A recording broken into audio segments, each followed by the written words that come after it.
In 1945, American bombs turned Honda's factory into a field of ash and twisted steel. Soichiro Honda was 38 years old, with no money, no factory, and no supply chain. 80 years later, that same company builds 16 million motorcycles every single year, more than any rival on Earth. A Honda with 200,000 miles on the clock is considered boring, ordinary, unremarkable. So how did a man with nothing build the most reliable machines the world has ever ridden? The answer begins with an American that America refused to hear. The promise and the paradox. Let me show you something that should be impossible. There is a CB750 sitting in a garage in Minnesota right now, built in 1982, with more than 200,000 miles on its odometer. Its owner still rides it to work. He has never opened the engine. He has never rebuilt the bottom end. He treats a 4-decade-old machine the way most people treat a toaster. Now hold that picture in your mind because we are coming back to it. That single motorcycle is the whole story. By the time this video ends, you will understand exactly why it still runs and why a European bike of the same age with half the miles would be a celebrated survivor. Here is the paradox. The country that won the war, the United States, ended up building motorcycles that did not last. The country that lost the war, Japan, ended up building motorcycles that refused to die. That is backwards. That makes no sense. And the reason it happened is not what almost everyone thinks. Most people assume it comes down to engineering genius, or cheaper labor, or some secret Japanese discipline. Wrong, wrong, wrong. The real answer starts with a quiet American statistician, a man whose own country laughed him out of the room, and with a defeated nation that was desperate enough to actually listen. Stay with me, because the moment you see the mechanism, you will never look at a used motorcycle the same way again. The American nobody in America would hear. His name was W. Edwards Deming, and for 2 long decades he tried to convince American factory bosses of one simple idea. When products come out defective, Deming argued, the fault almost never lies with the worker on the line. The real culprit is the system that management built around that worker. Fix the system, he said, and quality follows automatically. American executives were not interested. They were bored.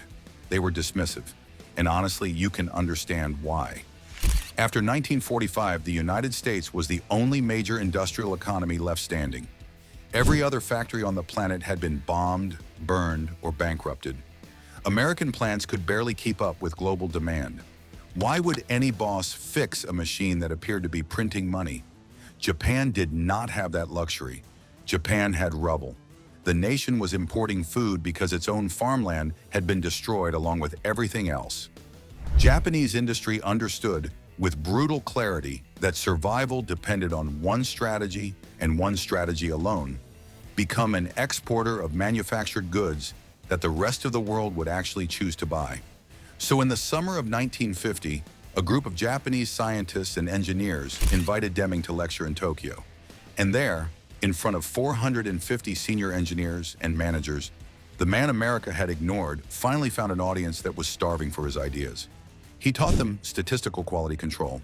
He taught them to use data to hunt down the root cause of a defect during production, instead of catching it at the very end. He taught them that quality is not something you inspect into a product after it is built.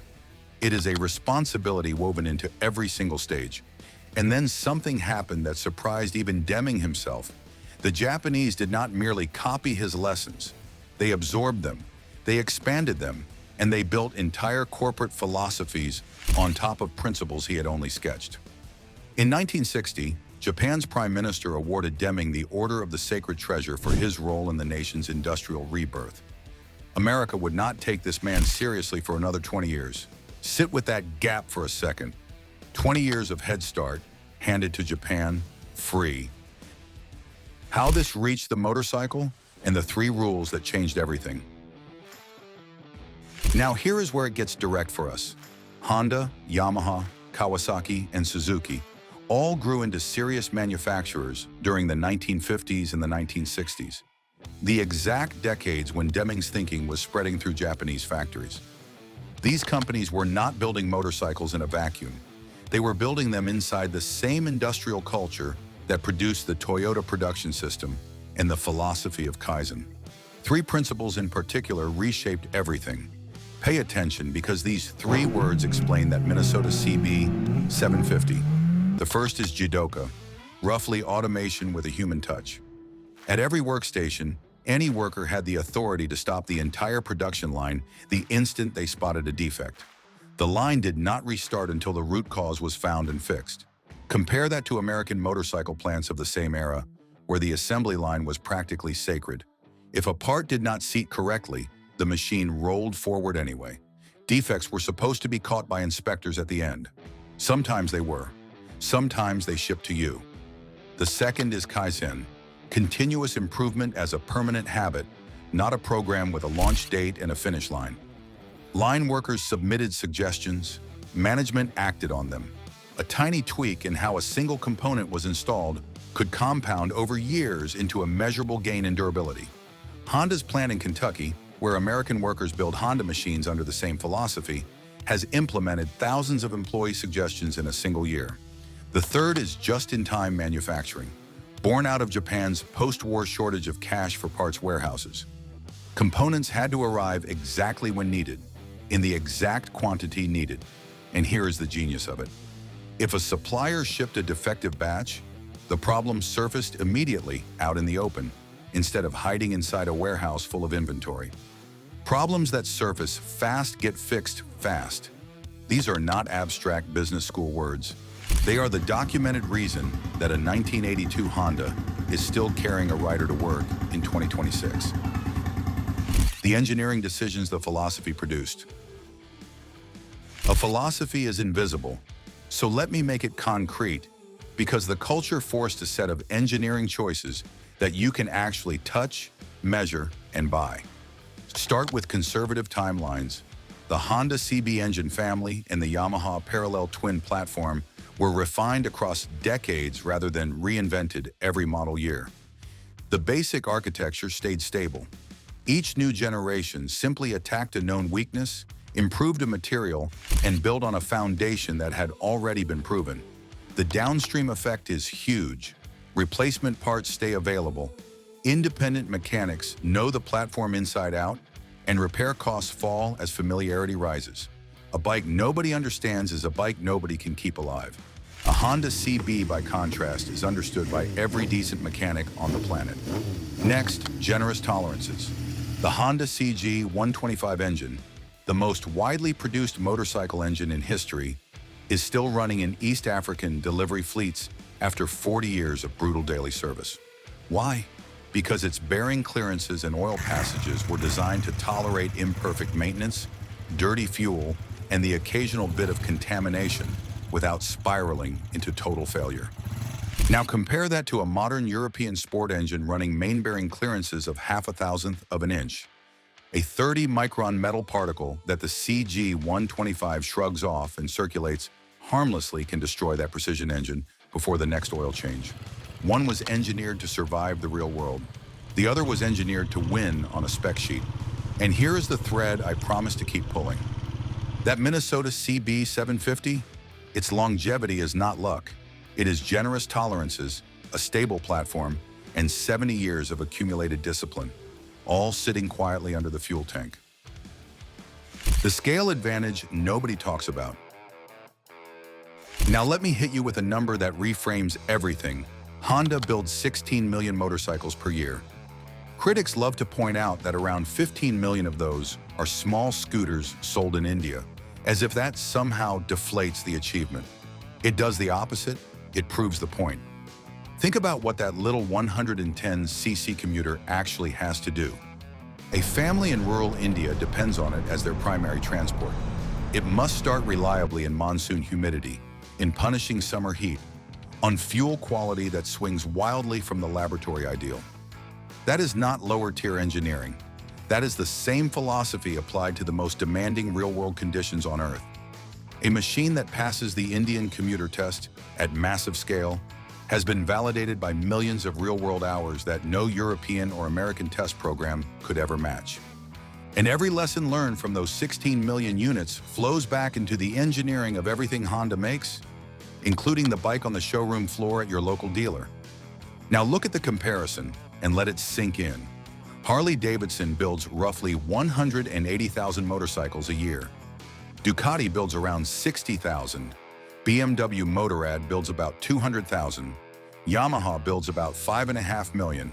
And Honda builds 16 million.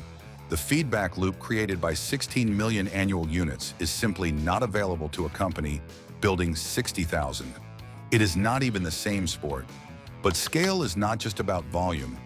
It is about diversity. Honda's machines run in Japanese cities, Indian villages, African backroads, Brazilian highways, American suburbs, and European mountain passes, all at the same time.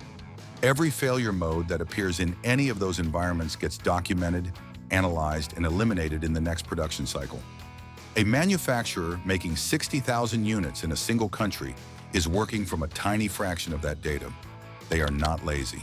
They are simply blind by comparison. The Racetrack connection. There is one more ingredient, and it is the one riders feel but rarely understand. Between 1959 and 1967, Honda won 137 World Championship races and 16 constructor titles in Grand Prix motorcycle racing. They did this while rebuilding a company and while constructing the factories that would one day produce millions of units a year. The link between the race program and the production bike is not decoration, it is structural. Honda's race engineers in the 1960s were solving problems that ordinary production machines had never faced.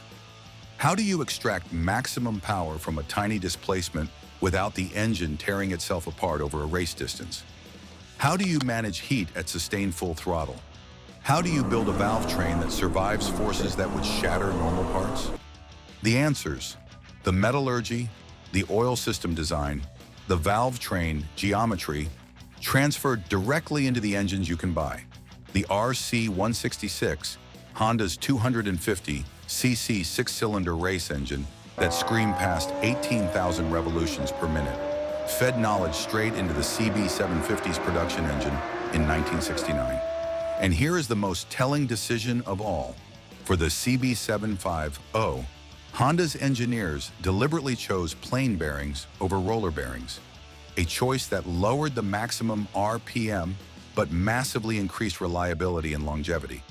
They could only make that judgment because they had built machines at the absolute limit of both types. They knew exactly what to give up and exactly what to keep. Yamaha has run a MotoGP program continuously since the series began. Kawasaki's H2R, a track-only beast producing 310 horsepower, exists mainly to prove what its engineers can do.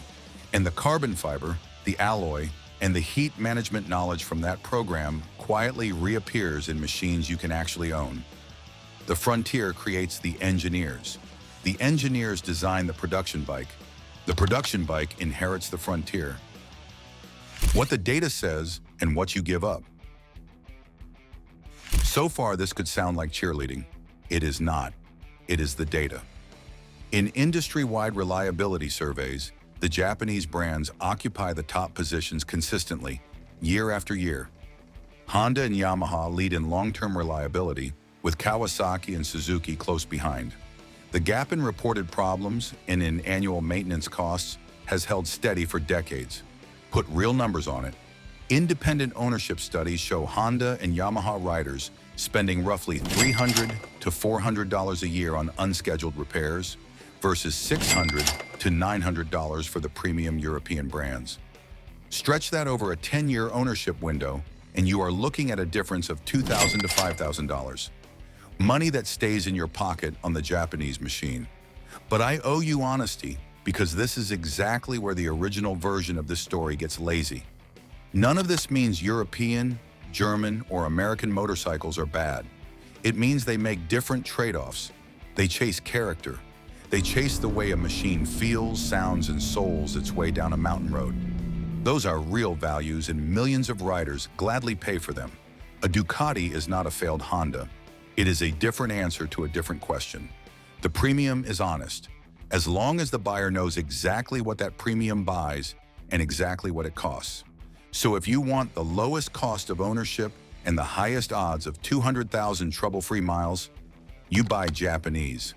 If you want a specific feeling and you are willing to pay for it, you buy something else, with your eyes open.